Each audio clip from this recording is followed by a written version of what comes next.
Hey, everybody. Welcome back to Prime Cuts. I'm Shane. This is John, if you didn't know that already. And we serve here at New Harmony. I'm the worship pastor. John is our discipleship pastor. And I should say this more often, but the purpose of our podcast, Prime Cuts, is to take what Pastor Noah preaches on Sunday and go a little deeper. And now we will occasionally stray onto other topics, but that's going to be the main course for what we do. Am I right? Right. Okay. So that's what we're doing again today. So yesterday, today's Monday when we're filming this. So yesterday, Pastor Noah preached from the Gospel of Mark, chapter 10, and talked about being a servant. So, John, do you have that pulled up so you can read that for us? I do. 10:42 says, "And Jesus called them to him and said to them, You know that those who are considered rulers of the Gentiles lord it over them, and their great ones exercise authority over them. But it shall not be so among you. But whoever would be great among you must be your servant, and whoever would be first among you must be slave of all. For even the Son of Man came not to be served, but to serve, and to give his life as a ransom for many." All right. So, Pastor Noah took it in the direction of the importance of being a servant yesterday. Yeah. And one of the things I specifically remembered from it is that, Jesus models that for us. It says it at the end. The Son of Man came not to be to be served, but to serve. But he also said that you can't become a servant just so you can have authority in the kingdom. Right. So there's a motive aspect, and you want to become a servant because that's what Jesus modeled for us. Right. And he says, I mean, this is the way he's laid out for us to live our lives as servants to one another. So if you start serving people just so that you can angle for position or Isn't angle that so for, interesting? I mean, well, we're human, okay? Yeah. I mean, God knows us. Yeah. So I mean, I know what you're thinking, guys. I know he knows exactly the way that we would pervert this and take it our own direction. So, Christ is here telling us you can't do that. You can't do that at all. Yeah. But the importance of being a servant, I mean, it's all over the New Testament. I mean, almost. I can't say with certainty that he did this every time, but almost every time Paul introduced himself in a letter, he called himself a bondservant. Right. Many times. Right.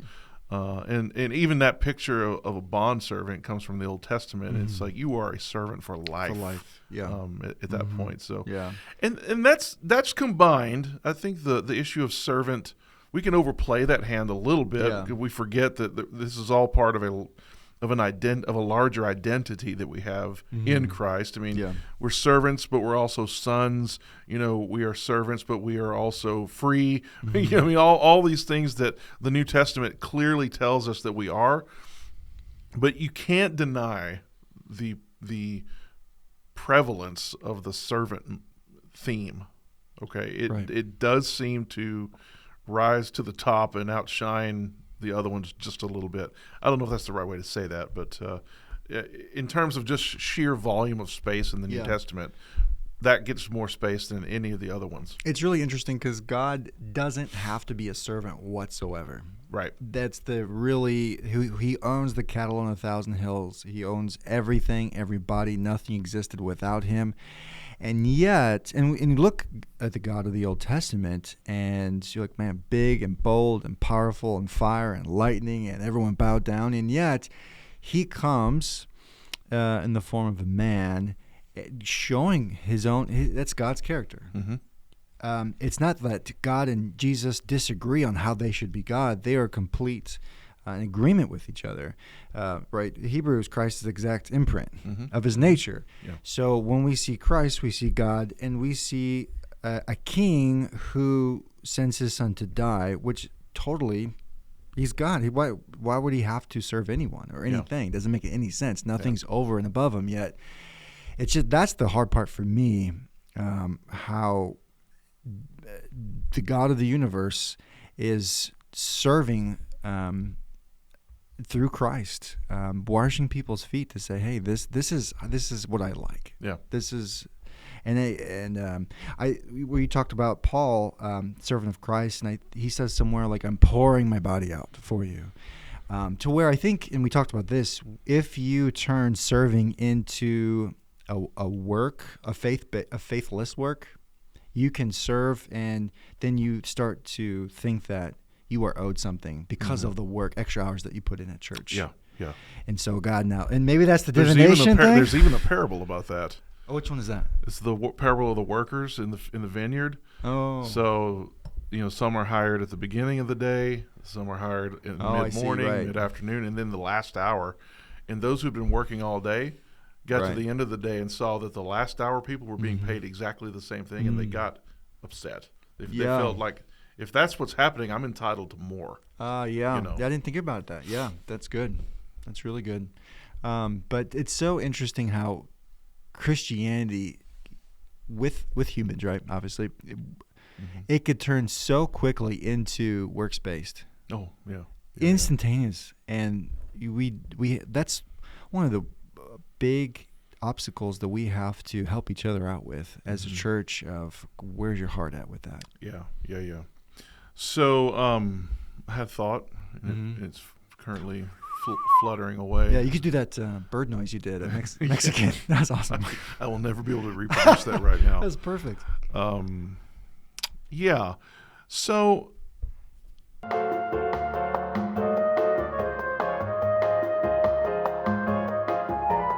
Okay, I can't remember. Yeah. So, all right, I can't remember what I was going to say. So if I remember it, I'll come back to it. Okay. Sounds good. But it is counterintuitive.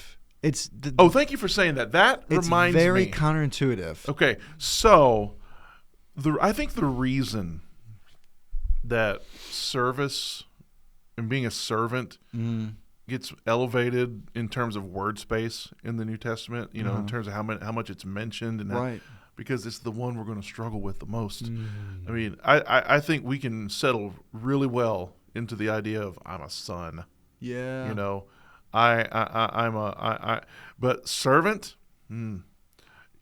that's gonna take some some real, not a natural thing. Oh, I just can't wait to serve. Yes. Yay. So that's the one we need to be reminded of the most, right? In contrast to the ones that we would easily settle into. And because if you're a son, if you're not careful, you can start getting that entitlement thing. Like, I'm a son, of course I deserve this. Yeah. No, you're a servant as well. I wonder if this plays with Genesis 3 of the serpent telling Adam and Eve, like, you can be gods.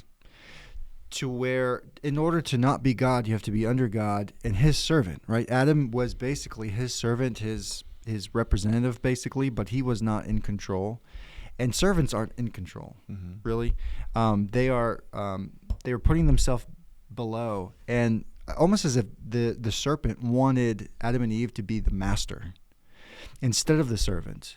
And so God, instead of just destroying the devil right away, he was like, I'm going to crush you and evil, not head on to the front door. I'm going to go through the back door, come in as a hired worker or a servant, next to nothing. You would never expect it. Almost, it's like, it is God's like, I'm going to become the least of every. I'm going to become the opposite of what the devil values, or what the pride and ego of sin values is the most, the best, the biggest, the Lamech. I kill 6 guys for wounding me, one guy wounding me, and so God is like, I'm going to. Yes, I can bring the fire, but I also value showing. Well, go ahead. He likes gardens. He likes gardens. Yeah. I think you're onto something there. Wish we had discussed it before. Yeah. We could have probably had more time for it. But I see that. I see, because I want to be careful with this, because there's a heresy that we can get into if we're not careful. I do see Adam and Eve perfectly representing the Lord in the way that he meant for them to. Okay. I mean, they were created in God's image. They didn't make them gods. I know there's like a heresy out there about that. But they weren't God, but in every way that God wanted them to be, they were like him. Mm-hmm. You know. Mm-hmm. And so, and the job that he gave Adam had to do with tending the garden and working the garden and kind of being. When I did a study on this, when I was getting the Foundations series put together, there's an implication of. This is not what I said in the study, but I'm going to use it like he's security for the garden. In that, to keep something means that you're in charge of its well-being. Mm-hmm. To work is to cultivate. To keep is to stand guard, like you're a watchman. Right. Okay. And which actually adds to the reason that Adam got in just as much trouble as Eve did. Yeah. Even if he was on the other side of the garden, he's still lost. Mm-hmm. I mean, because we start talking about, well, where was Adam when she was being? Mm-hmm. Some people will say, well, he was standing right next to her. Mm-hmm. I don't know if that's true or not. Mm-hmm. Number one, the Bible doesn't say that, but it plays well with the idea that Adam was responsible for what went on inside of the dome of the garden, mm-hmm. because God gave him that responsibility. So whether he was on the other side and the serpent and Eve were over here, he had a responsibility for what was happening there. Mm-hmm. So I could see that. Like the reason I can see it is because maybe those jobs felt menial. Mm. You know, maybe because he saw who God was. Right. I thought you said I was in your image, and you've. And look, I am so far in the weeds here. This is divine. This is sanctified speculation about what was going on in Adam's mind. But I could go there. Yeah. You know, I mean, right.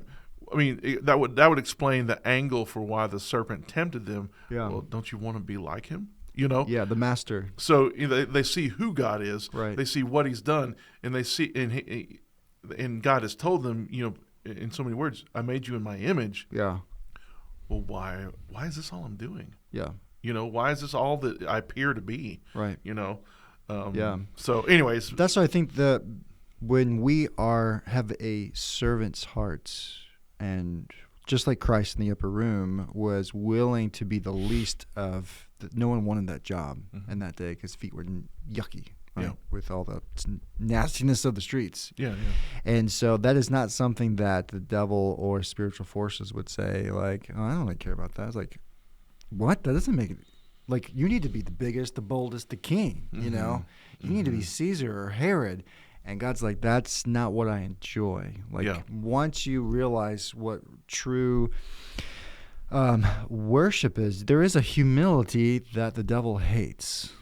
Oh yeah. Right, and so there is when you look at this passage, this is spiritual warfare, because you want to dominate, and the devil wants you to dominate, and it's you decide your life and everyone else's life around you. You get to dictate and control, and then when you pull back and say, what Christ has done for me, I want to do for other people.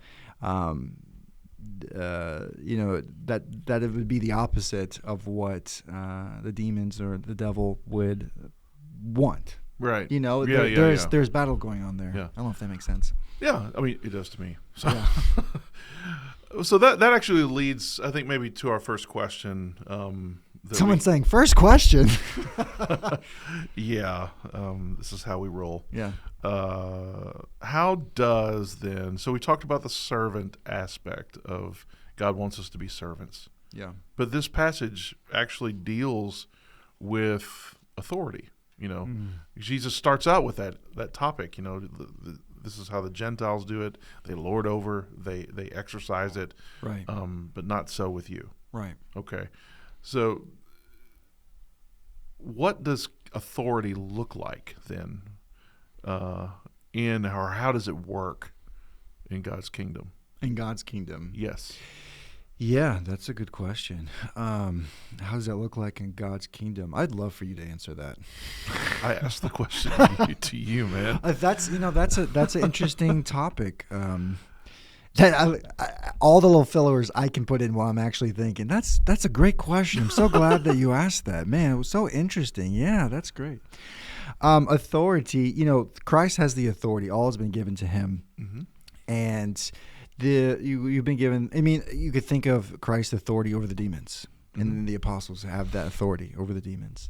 And they have authority to heal. Mm-hmm. There's authority over the physical world. There's authority of the spiritual world. And that authority has to come someplace. No one can get, and even the devil in Job, he had authority to do things because it was given to him by God. So authority isn't something that you can create. Right? It has to come from some place in order for it to even be used. I can't ex nihilo. Latin. Yeah, I can't. Wow. Out of nowhere, just like I have authority. I'm using it. What's the illustration? Like there has to be a well that you get water from. I can't just be out in the desert and say water. Okay. I have to go get it and bring it back. But authority, the way that works is it has to have a direct line. It's more of a pipe. A PVC pipe from the well to where you're going. It has a source. It has a source. Yeah. So that may play well because you and I talked about in our prep. So Jesus starts out pointing out how the Gentiles do it. Mm-hmm. So the Gentiles take it. Mm-hmm. They take it by force. Yeah.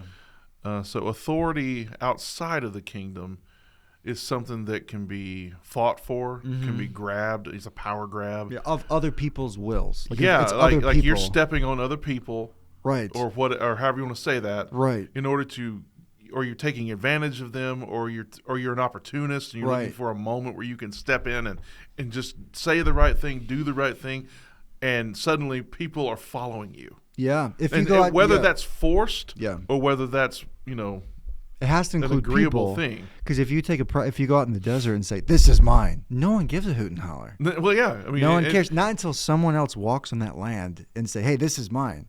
Well, who gave you authority? Yeah. But if no one's there, of course it's yours. It's all yours. You could be walking on someone's property and just say, "It's mine." Yeah. And so it doesn't matter until they notice. Take that example of two guys in the desert. In order for one of them to win the day, they either have to be persuasive or they have to take it by force and kill. Right. Yeah, you have to have power. Yeah, more power than that person. Just like the government, they can make all the rules they want, but unless they have a military or police force, who cares what they say? Right. So in God's kingdom, Jesus says, "It shall not be so." Yeah. So the question then becomes, and I'll offer my stab at this, and you can say whatever comes to mind. The question then, the answer to the question then seems to be loving service. So and I mean that in terms of what is the action. I mean, Christ is the source of the authority, okay?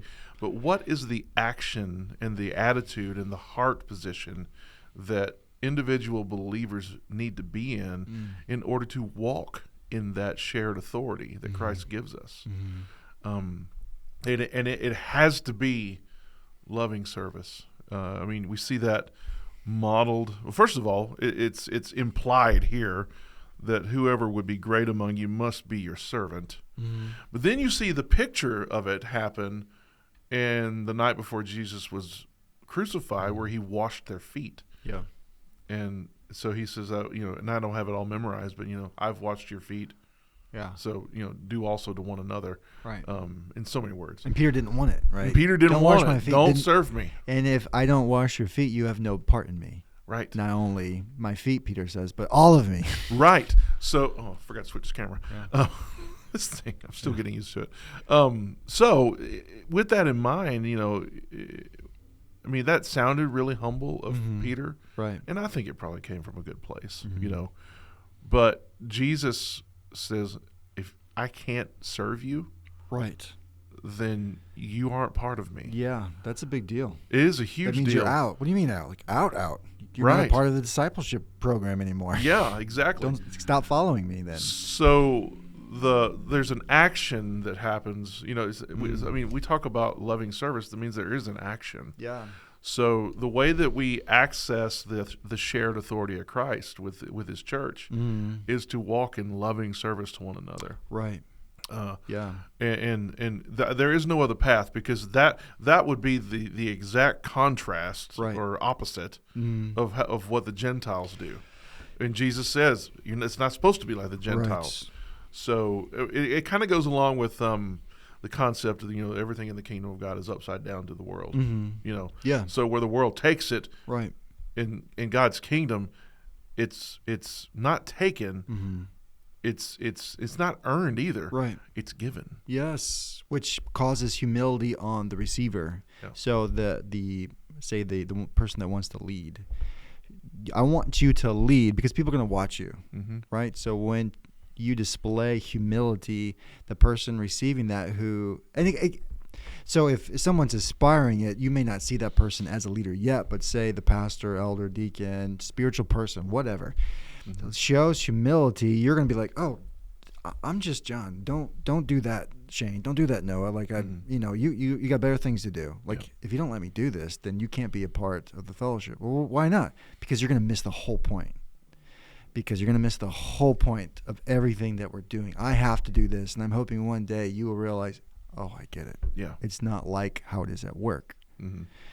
Now I can't wait to show humility to somebody else, and they're going to have a tough time. I think I was there with you. Yeah. 2 years ago, I had a hard time receiving things. Now I'm just thankful and grateful. It's a different economy. Absolutely. And that's a word I think it's hard for people. What do you mean God's economy? God's world works in a different way than the world. What is the cause and effect, and what is valued and not valued? What's commerce in the world? That doesn't work in God's world. And it's so hard for us to, everything we're saying that's what it's upside down world, like you're saying. Yeah. If you want to be great, be the least. You can't. How? What are you talking about, Jesus? Exactly. I have no idea. Where if you want to see that played out, look at Christ. Look at Paul.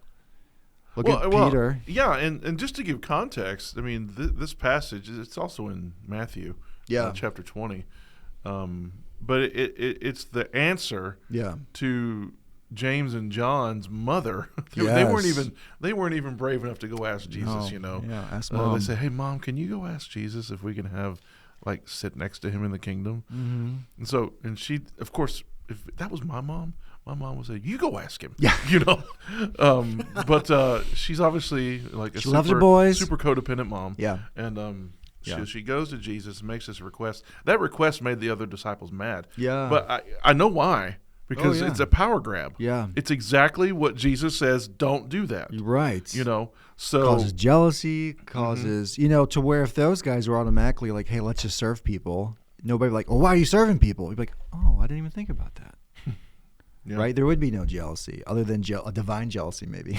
Yeah. I mean, so, and I can only imagine, what goes on in the minds of the lost who come in and to a healthy church and they see everybody serving one another. Yeah. They'd be like, this is weird. Yeah. I mean, so there's like, well, who's in charge here? I mean, kind of, what's the structure of authority that happens in this place? And, if they stick around long enough, they'll find out that that's not how it works. Yeah. I mean, yes, we have offices that we appoint people to. Yeah. But it's not, but that's, the beauty of that is that it's an appointment. It's not something that people are supposed to grab for and manipulate for and try to grasp at. I know that the scripture says, if anyone aspires to be an elder, it's a noble task. Yeah. That's not what I'm talking about. I mean, you can have a desire to. I think people who aspire to that, first of all, and I mean this in the best possible way, aspire to it. There's no ill intent. Yeah. There's no. It's not the power grab. They just have this heart to lead people toward Jesus. Yeah. I think a lot of times they just don't know. I don't think I could do anything else. Right. So that's what I'm talking about, and so what the church does when it's operating as it should is it identifies those people and appoints them, gives them that authority. Yeah. It's not something that they earned I mean, in a sense, they've proven that they're capable. That's right. Because there are qualifications for being an elder. And I know we've skipped into the next part of our thing about where this relates to church leadership. So, hey, let's just run with it. So when it comes to church leadership, this whole authority thing, and we could spend a lot of time talking about how it's abused. Yeah. And maybe we should spend some time to that. But let's talk about what it's supposed to look like how it's given and how it's to be received. Right. And I think maybe I've got the ball rolling here, where this is something, anyone who aspires, let's just talk about elder because that's the one that always comes to mind. Yeah. Anyone who aspires to it, it's a noble task. Okay. The scripture does not discourage people from aspiring to that. What it discourages is selfish ambition. Right. So when it talks about aspiring to a position, like I said a minute ago, it's more along the lines of you just have this desire to lead people to Jesus, lead the people that you worship with more toward Jesus. Yeah. And so the church will recognize that, and then grant, if the qualifications are met, appoint that person to that position. Right. So, I think that Paul talks about being an imitator of me. Yeah. Which at the same time, he would say, I worked harder than any of them, the other apostles, but it was not me, it was God. And so I think an elder he wants people, his relationship with Christ is such that regardless of the church around him or the world, he is rooted in Christ. Done. And that's not everybody in the church, right? Someone who's a spiritual leader they have that rock solid relationship with Christ to where the leader would say, I want you to imitate me, not because I'm awesome. I want you to imitate me because I live such a life to where it's me and God. First and foremost. It's just if the whole church crashed down tomorrow, it would still be me and God. And so you want to I think Paul was saying, imitate me because what God has done in my life. Since God has worked in Paul's life, he was comfortable to the point of telling Timothy and other guys, like, imitate my life, imitate my drive, because that will be your best benefit. You won't, it's not that I'm trying to make a bunch of Pauls necessarily. Right. I'm trying to make people as passionate as God has made me. Yeah. And he says that multiple times. I can't remember exactly how many. My favorite one is when he says it, follow me, imitate me as I imitate Christ. Yeah. Christ, so the example, that's the primary qualification for being, I guess, copy worthy. Yeah. If I'm going to copy somebody, they better be following Jesus to the best of their ability. Right. And living a life that is worthy not just of imitating the faith belief, but the practice of that faith. When you read through the Gospels and you see Christ's submission to the Father, I only do what he tells me to do. I only say what he tells me to say. I just so in love with the Father. I just can't wait to hear his next directive. I'm just going to do it. I'm going to do it so happily and joyously. And that's Philippians 2, Christ, the Christ hymn is what they call it. Just him, just being so devoted, whatever it costs, obviously, ultimately to his life. He was just so devoted to God. So Paul was, I'm going to be like Christ. Wait, time out. Yeah. Define the Christ hymn for those who aren't familiar with Christ hymn is Philippians 2. Christ is the example. I honestly don't know why they call it. I think it's just almost like a song to the church about Christ's humility and his Christ's perspective on his role as the Son of God. And submitting himself to the Father's will and putting his life out there for people. Yeah, I don't know. I don't think it's 2:1. I think it starts maybe a few verses later, but I remember reading about that. It's like this is known in church history as the Christ hymn. It's a song about Christ and his humility. But as we look at Christ's life and how he was tenacious to do God's will, like that's all he wanted to do was the Father's will, led by the Spirit. Even he was like he did things by the Spirit, which the Trinity is a weird thing. It's hard because doubt. Jesus, don't you have your own Spirit? But it says he did things by the Spirit's power. And so that example of like Paul and Peter, just rock stars in humility. Yeah, that's what humility leads to, is you being people like, I want to follow that. I'll do what you tell me to do because I want to experience the joy that you have through your sacrifice. So in some real practical ways, we can talk about, our leaders in church being servants. And I said this earlier today when we were having our staff meeting, and I understand that there's nuance to it, but just as a sweeping statement that no church should appoint a person to an elder or pastor who isn't a servant. Right. They may be a gifted speaker. They may actually be a great theologian. Right. But if they're not serving, then they're not walking in authority. Right. That loving service again. The way to walk in the authority that Christ shares with us is through loving service. Yeah. And if your pastor or your elder or whoever, your Sunday school teacher, okay, if they're not doing that, then I would say that they disqualify themselves from actually operating in those capacities. Because number one, even though they may be right, they're still wrong. It's that's true. And there's a difference, but I think you and I have both experienced this, and I'm going to step into the realm of experience for just a moment. We've all experienced, I think, in our time in the church, men who seem to possess authority and men who seem to, I'll use Jesus' word, exercise it.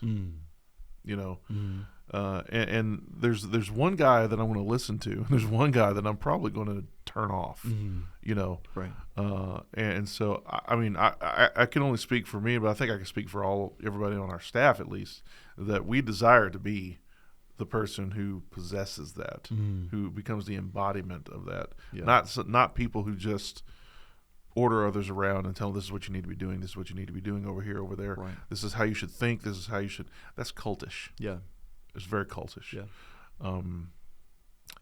So, all right. So we've kind of done the church leadership aspect, but we're going to whittle that down just a little bit more because authority, kingdom authority, doesn't stop at elders and deacons and pastors and teachers and all that.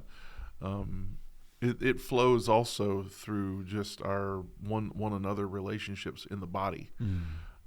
There are men and women in the body that I have great respect for because it's not for anything that they've sought but it's just the way they conduct themselves in their faith, in their way that they serve. Noah talked about a woman from one of his churches, Linda, who all she did was watch his kids. Yeah. And I'm going to say that's all she did, but all it took for her to make an impact on Noah Schlag's life is the fact that she would offer to watch their kids. Yeah. So I don't know. So maybe him and Melissa can go on a date or do a church function or whatever. But it wasn't just for him. She did this for apparently many people. Yeah. So offering that kind of service within the body, it actually, she's walking in this she's walking in the authority that Christ shares, which garners respect. Yeah. I've got men and women in my life. I can think of several men in our church right now and women who I look at them and say, yeah, it'd be great to be like them. Yeah. It's not all about them. That's a big deal, that it's spiritual. As what we're talking about is people, they're like, I have to have it my way and only my way, and I'm going to take what I want, and everyone else will just have to deal with it. Well, you are setting an example. We are seeing you for sure. But like you're saying, there's people in this church that I'm thinking of that are just so, I know of women that help pick each other up for Bible study. There's lots of people that provide meals for each other, taking money, taking time. You could be doing something else, but you're like, I want to meet the needs of my people. And putting yourself, which I'm trying to think of like something that's lowly, like foot washing. That may be happening. I haven't. Yeah, I don't know. Trying to think. Clean cars, maybe. I don't know. It does. Well, I think maybe I derailed us. You did. Sorry. No, sorry. I'm willing to wash anybody's foot in this church. Okay, that's fine. Yeah. I think probably the more practical thing is for us is actually it revolves because we're such busy people.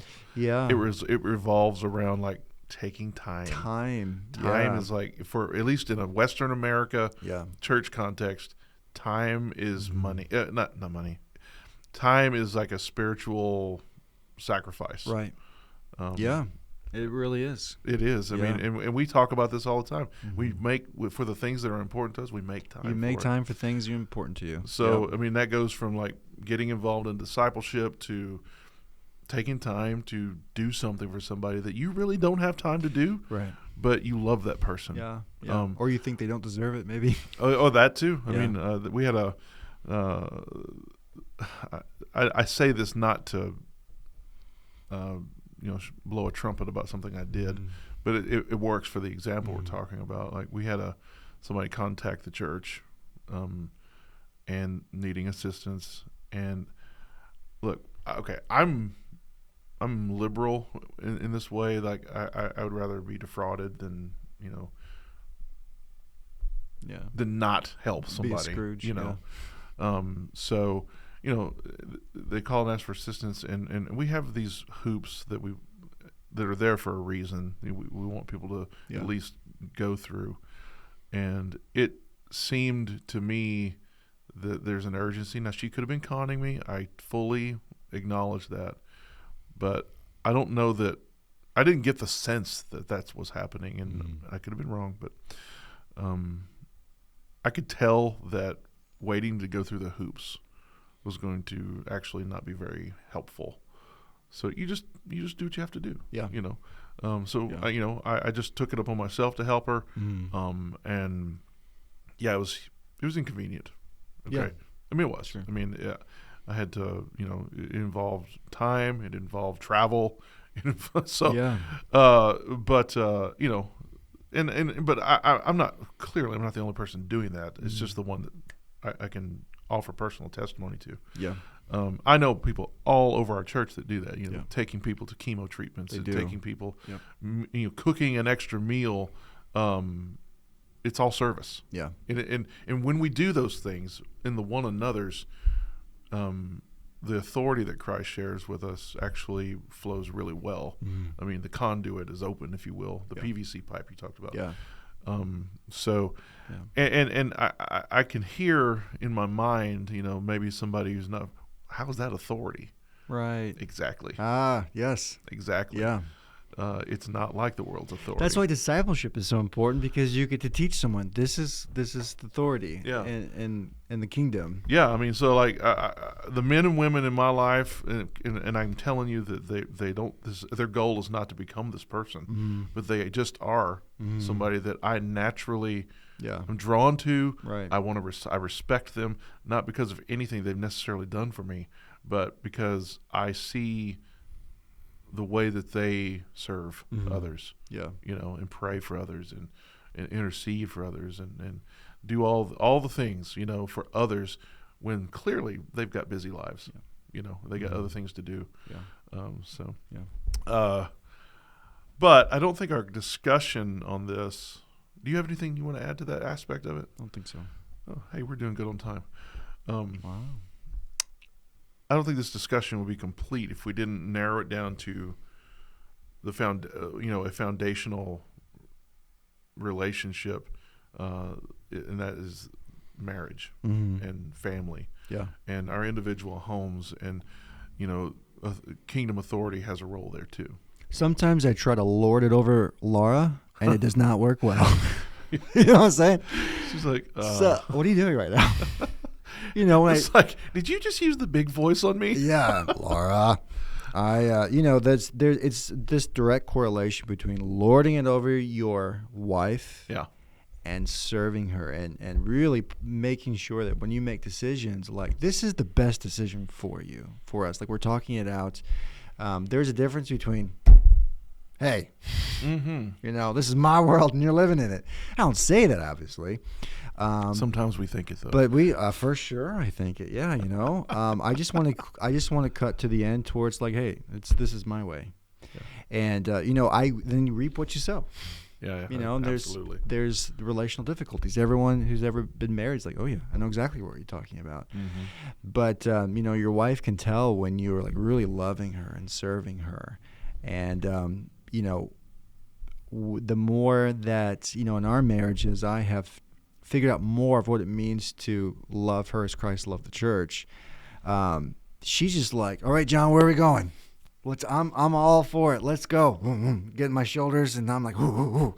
And she's like my best partner. She gives me the best advice. She tells me to calm down when I'm too excited. She tells me to get excited when I'm too calmed down. She reminds me things. I'm like, she is Alexa. You know what I'm saying? Oh, gosh. You had to bring AI into this discussion, didn't you? Yeah, trying to make it relevant for you youngers.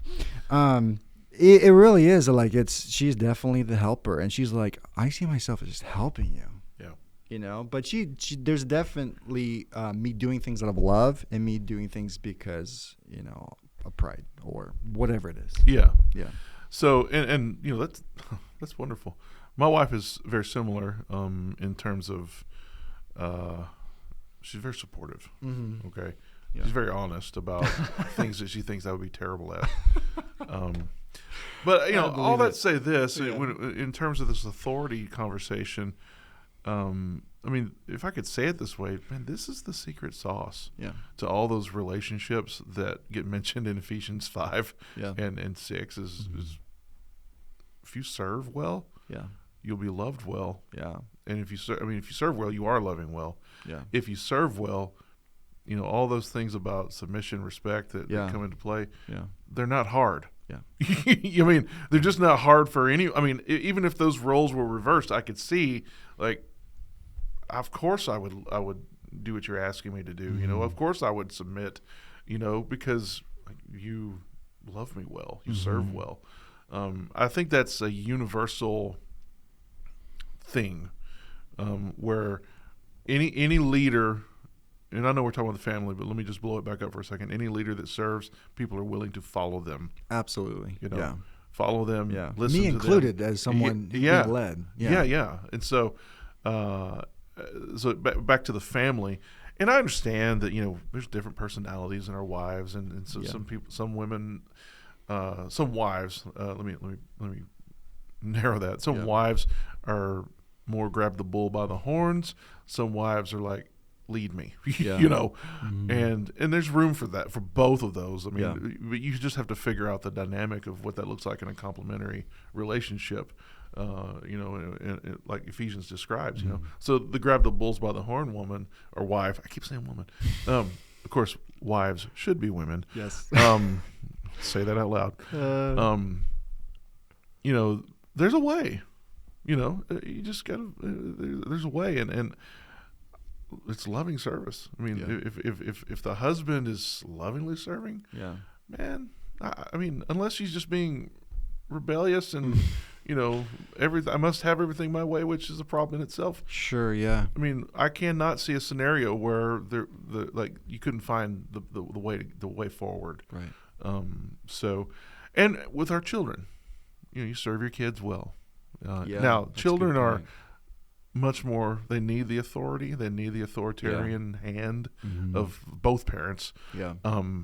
But as they grow, as they mature, as they get, start to come into their own personhood a little bit, you can start, I don't know how to say this. You can begin the process of like releasing the authoritarian aspect of it.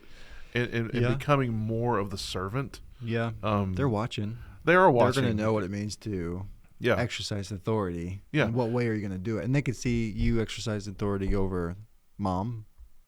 Yeah. And they can see. And I need to back up. Not that we're not serving our kids all along. We wipe, as it's been said, we wipe their butts from the day they're born. Okay. So, the service is there, but that service is not always recognized until they get older. Yeah.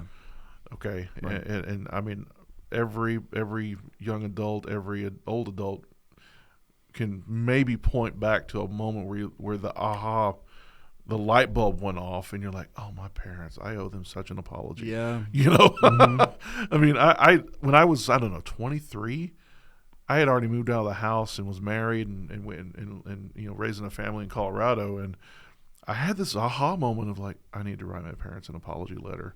A really long one, and I did. Did you? It wasn't just this thing. I wrote them a letter. This is back before email, and I said, I am so sorry for the way that I treated you, the way that I didn't listen to you, the way that I disrespected you. I mean, all the things, man. Right. Just apologizing and then saying thank you for serving me the way that you did. Yeah. And so with children, at least, sometimes you don't reap the benefits of your service until they're older. Right. But it comes. Yeah. You know. So. Yeah, that's good. All right. John, do you think we've done? Yeah, I think that's great. Yeah. All right. Well, since John thinks we're done, we're done. Love you guys. We will see you next week. Bye-bye.